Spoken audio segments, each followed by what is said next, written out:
Los libros que leo. Hola, ¿qué tal? ¿Cómo están? Bienvenidos y bienvenidas a Los libros que leo, este programa para hablar de libros y también hablar de la vida misma, que es de lo que tratan los libros generalmente. Pienso en la muerte. Veo a mi madre caminar por los oscuros pasillos del hospital dando pasitos muy cortos, tan encorvada que ya tiene una pequeña joroba. Veo su pelito completamente gris y su carita llena de arrugas. Siento una ternura muy grande cuando la veo saludar a una niña que se esconde tras su madre.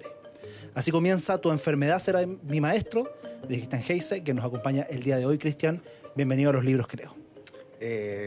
Hola, gracias. Gracias. Cuéntame primero, ¿de dónde nace la idea de escribir Tu enfermedad será mi maestro? Creo que el inicio fue una conversación que está ahí plasmada cuando recibí una llamada de un primo que me dijo había conversado con un tío que ya era segunda vez que sobrevivía a la muerte.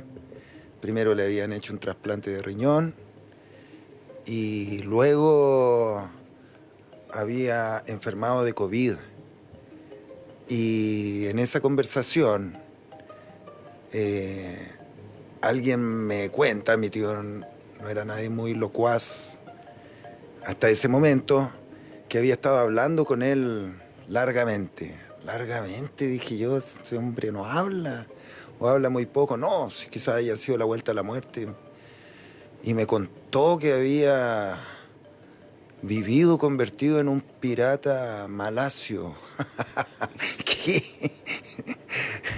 Y no solo eso, sino que dijo que además había sido como un ex agente de la CIA, y yo cada vez que me iban progresando esta conversación decía, ¿qué demonios es esto? Y luego ahí mismo recordé lo que me habían contado de un amigo que también había estado entubado, que había vivido como en un mundo paralelo, siendo cuatrero en la cordillera. Yo dije, aquí hay algo muy bello, muy alucinante. Sí, porque es interesante. Bueno, el libro, la primera frase habla de la muerte. Y es un libro que la muerte es el gran motivo que atraviesa todo el libro. Pero una muerte desde una vista del acompañamiento y de la aceptación también. Sí, pues, The Loss of Self. Hay un libro sobre el Alzheimer que no sé por qué no estará traducido, no lo encontré traducido, pero es eso, pues, la pérdida del ser que puede ocurrir en vida y que es lo que le está ocurriendo a mi madre ahora. Y claro, pues hay quien dice que toda la literatura son variaciones sobre el tema del amor y de la muerte. Y en este libro creo que están las dos. Las dos. Sí, la muerte atraviesa todo el libro como uno de los grandes misterios a los que todos nos vamos a ver enfrentados. Bueno, nos vemos enfrentados diariamente, esa es la verdad. Claro. Y es distinto también una muerte sorpresiva que una muerte anunciada, ¿no? Una muerte en torno a la enfermedad que tiende a ser un luto más complejo o tenerle un poco más de miedo.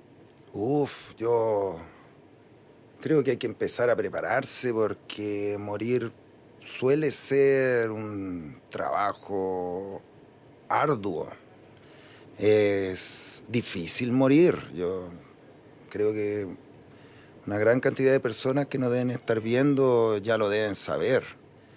Y sí, pues, es un camino extenso, largo, a veces muy trabajoso, sufrido. Y es mejor entenderlo prontamente, creo yo. El libro habla de una persona que asumo que tiene mucho de ti también, en torno a la enfermedad de su madre, el Alzheimer de su madre, y es un escupir ideas, una serie de relatos, de pensamientos que se van uniendo en torno a la enfermedad de esta madre. ¿Cuánto tuyo hay en este libro? Todo. A mí me encanta que se plantee como una novela porque el libro también trata de géneros limítrofes en literatura. Esta idea de qué es lo que estoy leyendo, ¿es real esto o no? Y yo te puedo asegurar que todo es como se cuenta ahí. De hecho, las alucinaciones son grabaciones que yo transcribí, por lo menos la de Chuma y de Fernando. son sus testimonios de primera fuente. Yo lo único que hice fue editar algunas palabras. Y de hecho, como dice al final de la alucinación de Chuma, esto es la mitad de lo que te estoy contando. Entonces, en este libro sobre todo,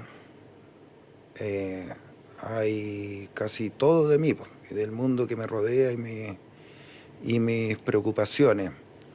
Es raro porque a veces la máscara revela el rostro verdadero y el disfraz revela. En este caso no sentí esa necesidad, pero sí me gusta que tenga la apariencia, ojalá lo haya logrado, de que fuese una ficción.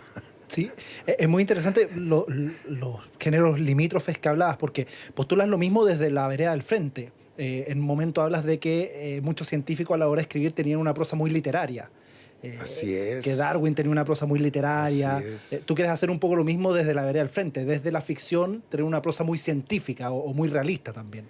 Sí, la verdad es que no tengo una formación científica real, simplemente digamos, en este momento es el vórtice de mis preocupaciones, lo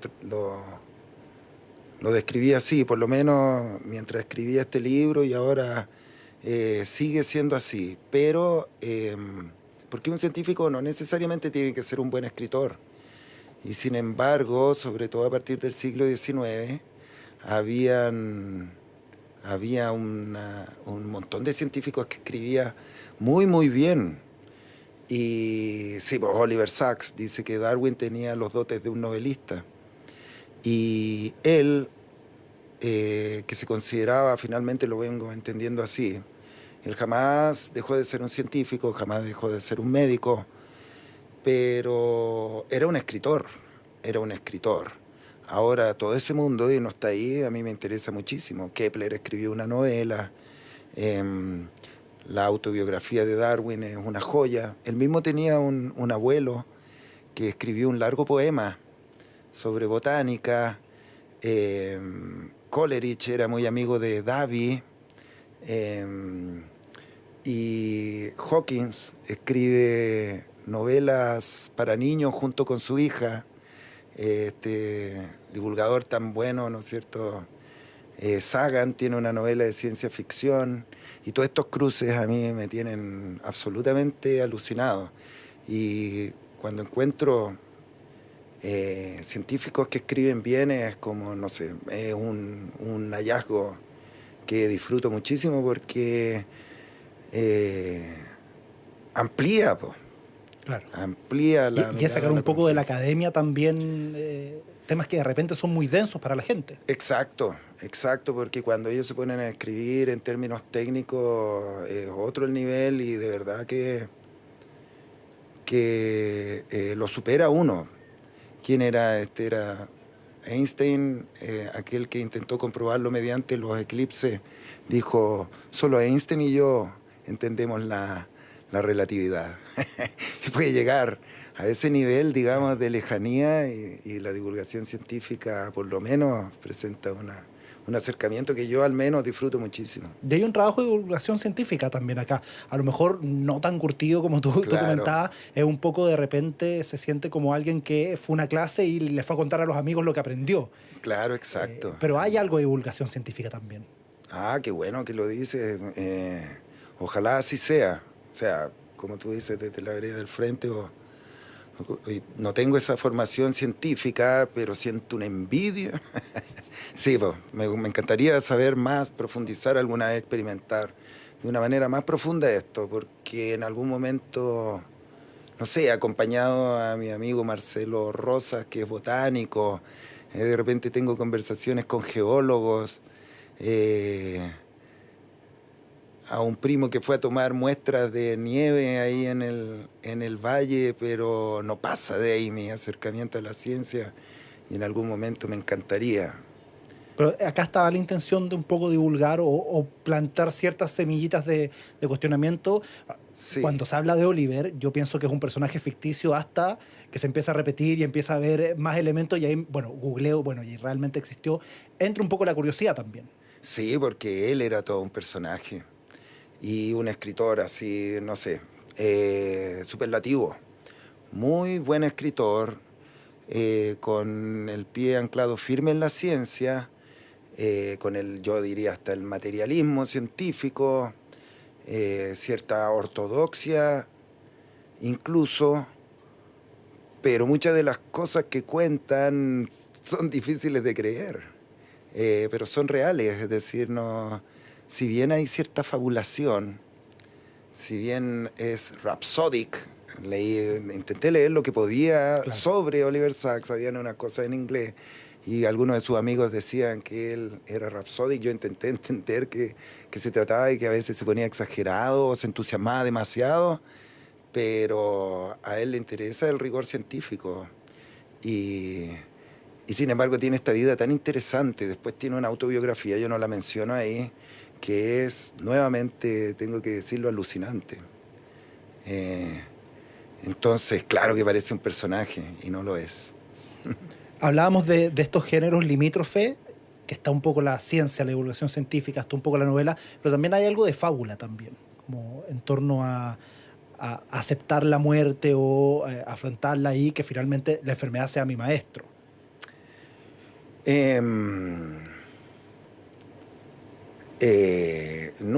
A ver, recuerdo que un profesor en la universidad me habló de la historia de un escritor que estaba conversando con el Papa, no recuerdo si era Monroe, no sé ni siquiera cómo se pronuncia, pero le decía el Papa a él, bueno, podría escribir para apoyar la Iglesia Católica, y él le dice, las buenas intenciones no hacen buena literatura.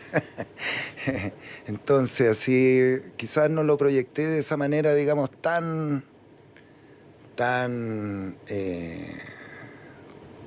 patente, pero yo, bueno, de la literatura uno aprende de la vida, y quizás esté ahí, sobre todo porque, como te decía, puede ser que el amor y la muerte sean variaciones Claro. eternas. Y que no necesariamente también la enseñanza de esta fábula sea totalmente positiva. Claro. Saliendo un poco de la idea de la fábula infantil, llevándolo un poco al terreno más adulto, de que la vida no es la No, liebre po. y el conejo. No, pues.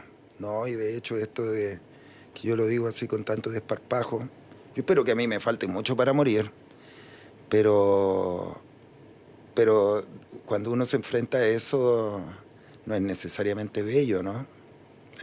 No es bonito ni simple, a veces ni siquiera es didáctico ni nada, po. Pero está ahí, y está en este libro también. ¿Crees que se habla poco de la muerte o que sigue siendo un tema muy tabú? Es un poco tabú porque cuesta ponerse a pensar todo el tiempo, y yo creo que es saludable en algún momento, si uno no la tiene muy cerca, no andar pensando a cada momento, pero también es saludable entender que ahí estará. Y creo que si nos sigue atrayendo algunos temas literarios y de todo índole, se debe efectivamente a que la muerte es una potencia que está ahí esperándonos a todos. No creo haber pensado voy a hacer mi reflexión sobre la muerte, porque curiosamente no le tengo tanto miedo. Y sin embargo la primera frase es pienso en la muerte, y efectivamente, como tú dices, es uno de los ejes de todo el libro, de principio a fin. ¿Crees que hay un miedo en torno a la muerte por no saber cómo afrontarla o no saber qué pasa después? Yo creo que es no saber qué pasa después. Y bueno, quizás lo otro es menor a este no saber. El último tiempo he estado escuchando, pongo, qué sé yo, YouTube. Cuando me despierto me desvelo a la mitad de la noche y pongo testimonios cercanos a la muerte. Tú sabes que desde que se inventó el desfibrilador, mucha gente vuelve, aunque otras personas ni siquiera tienen, digamos, han tenido experiencias así.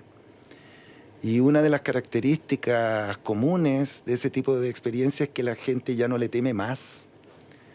No le teme más, y de hecho otra de las frases recurrentes es, sentí que llegaba a mi hogar. No te estoy mintiendo nada. Esto es verdad. Y la gente que vuelve de allá, vuelve tranquila, cambia su carácter, cambia la manera como afronta la vida, incluso cotidianamente, y deja de temerle. Eso es muy curioso. En una de esas le tememos porque no la conocemos. Claro, sería más fácil abstraerse de esa muerte, aunque en el papel suena bastante imposible, al menos de que se pase por una experiencia así. Claro, claro, es absolutamente muy difícil entender qué es.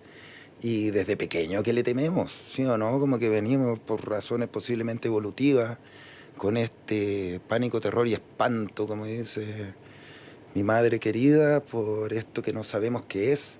Por lo demás, siempre está ahí posible. O sea, de hecho yo como que trato de, a pesar de esto que te estoy contando, de entender que una posibilidad cierta es que la conciencia no exista fuera de nuestro cuerpo y nuestro cerebro.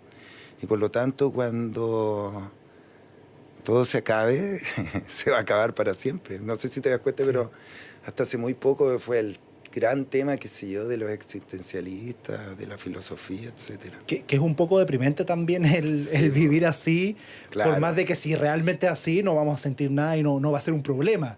Pero es un poco deprimente pensarlo así también. Pensar, tú dices que vamos a desaparecer. Claro. Sí, pues.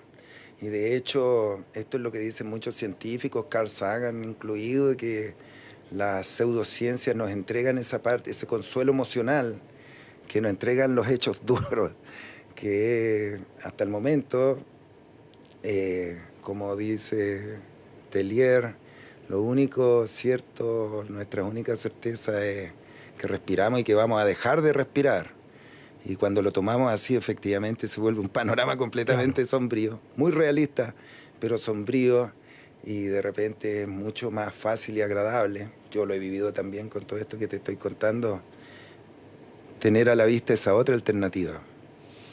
En tu novela el gran espíritu es la madre, ¿no? Ujú. De hecho, hay una parte que hablas un poco como de esta idea chilena de con la mamita no. Sí, Con cualquier cosa menos con la mamita. y no es universal. Claro. Sí. Y que por eso duele el insulto a la madre y al padre no tanto. ¿Y eso como que también es Sí. universal o no? No, no sé. Puede ser. Sí. Pero hay una figura también que termina siendo el corazón de la novela y que es muy interesante cómo avanza desde que se les da esta enfermedad o los primeros momentos que se cuentan hacia los capítulos finales donde ya hay una mayor armonía entre la enfermedad y el resto de la familia. Tú dices que el otro protagonista es el... No, finalmente cómo evoluciona también la madre en torno a Ah, sus hijos, en torno a su familia con esta enfermedad. sí, pues efectivamente ella está como en el centro de todo. Y, y, y qué bueno que así sea en realidad. ¿Has escuchado cuando alguien aquí anda, o sea, cuando anda hediondo, dice, "Ah, es más fuerte que el amor de madre"? Sí, pues efectivamente ella congrega con su amor. No solo, mi mamá, la madre que está ahí, no era una persona especialmente demostrativa, para nada. En algunos momentos igual era muy bruta en sus emociones y sin embargo creo que nadie dudaba de la potencia de su amor. Y yo creo que esto se replica casi siempre. Es cierto que hay veces en que no es así, pero casi siempre. Y ahí se vuelve un articulador gigante, razones para vivir, no sé. Es un puntal la madre donde sea, pienso yo. Y se instala un debate también en torno a qué hacer con los padres o madres cuando tienen una enfermedad. Si finalmente Rod lo dijo, es algo que he conversado con mis padres, que ellos quieren dejar todo listo, todo lo menos complejo posible para no ser un cacho para nosotros, pero también hay una Sabios. responsabilidad también del hijo en torno a los padres. Es pesada esa carga, pues. Y como le comentaba a un amigo, hay un momento, yo afortunadamente no he tenido que hacerlo, donde quizás tenga que tener la valentía suficiente como para decir, sabes que yo no tengo las herramientas para ayudarte más. Y ese debe ser un momento terrible, ¿no? Y enviarlo a otro lugar. Quizás es un alivio y todo, pero claro que es una circunstancia súper compleja. Y claro, las familias la están viviendo todos los días. Tus padres muy sabios, no sé, que dejar todo eso dispuesto. Somos un país injusto con los adultos mayores. Pucha, yo no puedo hacer un diagnóstico de todo el país, pero estaba leyendo ahora hace poco un libro del padre de la neurobiología, que es don Santiago Ramón y Cajal. El mundo visto desde los 80 años. Él lo escribe como en 1936. Y como en sus primeros párrafos, él habla de esta ingrata etapa donde hasta los amigos lo olvidan, no por el hecho de que estén deteriorados, sino porque uno se vuelve un ser más bien inútil. Ya no tiene ese influjo, ya no puede entregar lo que entregaba antes, y yo creo que es un fenómeno no solo chileno. Ahora, si queremos ser una sociedad, digamos, solidaria, respetuosa, hay que sin duda hacer mucho más, mucho más. Hay harta gente en una situación completamente, digamos, desvalida, están realmente indefensos. Pero, discúlpenme, pero entiendo que este gobierno hace poco creó una serie de programas para los cuidadores, ¿o no? Sí. Sí, sí. Eso yo creo que ahí apuntaron a algo importante, porque efectivamente hay que cuidar al cuidador. El cuidador se enferma. Que también tiene un par de páginas en el libro Sí, pues. en torno a ese problema. Sí, claro Los que problemas sí. que trae también ese trabajo, que es un trabajo muy desgastante también. Sí, pues. El cuidador se enferma y ya no puede cuidar más. Así es que, bueno, algo entiendo yo que se está haciendo afortunadamente. Perfecto, Cristian. Yo te decía que tenemos un segundo panelista, un tercer panelista, que es la pecera. Ya. Acá hay preguntas de literatura, de cine, de música, de gustos personales. Entonces la vez que sacas unos papelitos y Ya. podemos responderlas.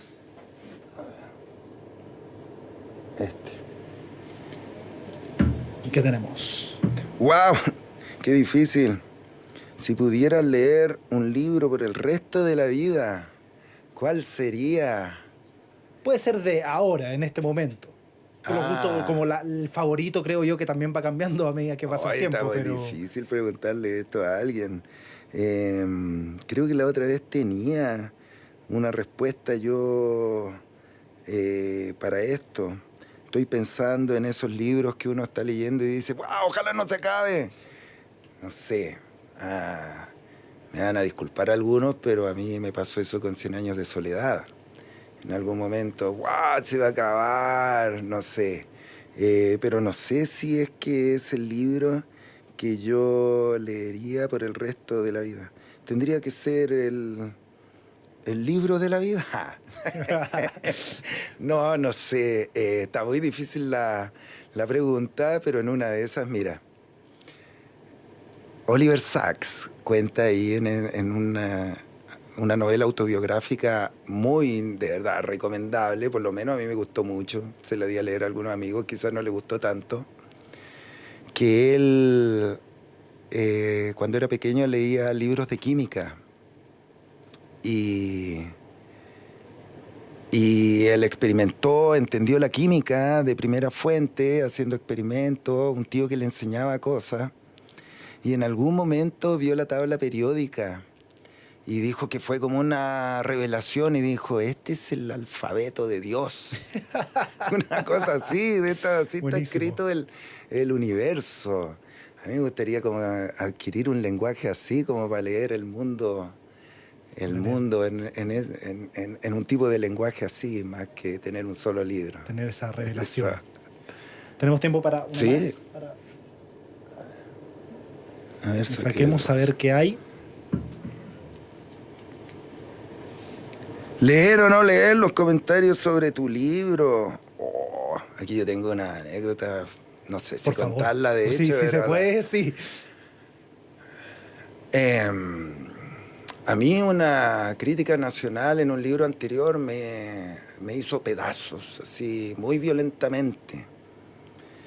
Y bueno, ahí leía que Oliver Sacks en algún momento leyó una crítica sobre un libro que él tiene sobre La pierna, que es uno de los que menos me gustó a mí. Creo que da lo mismo lo que yo diga, igual de todas formas es un gran libro, que en español se llama Con una sola pierna, y dijo que estuvo así como destruido 3 meses. Casi todas las críticas que él había leído eran buenas, le llegó esta mala y le dolió y le costó. A mí me pasó eso.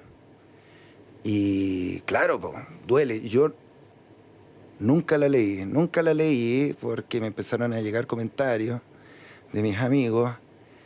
¿Qué libro leyó esta mujer? No sé, un montón de cosas así. Y en Vicuña me felicitaban. ¡Qué bueno! Decían, oh, saliste en el diario. Y yo dije, wow, pucha, los alcances de la crítica no son tantos, claro, por lo menos en un entorno más directo. Que era un poco en la academia también. Sí, y sucede que siempre me acuerdo, que es otro ámbito completamente diferente, pero no tan completamente diferente, que los críticos de su tiempo trataban mal a Queen, trataban mal a Led Zeppelin, a todas estas, a grupos que hoy en día son parte de, no sé, de la historia, pero en su tiempo los destrozaron. Y yo solo leo las buenas. Eso, fantástico. Solo leo las buenas. Cristian, las malas duelen mucho. Muchas gracias por acompañarnos acá a los libros que leo. Un gusto. Nosotros llegamos hasta acá. El capítulo de hoy día. Nos vemos la próxima semana. Que les vaya súper bien. Los libros que leo.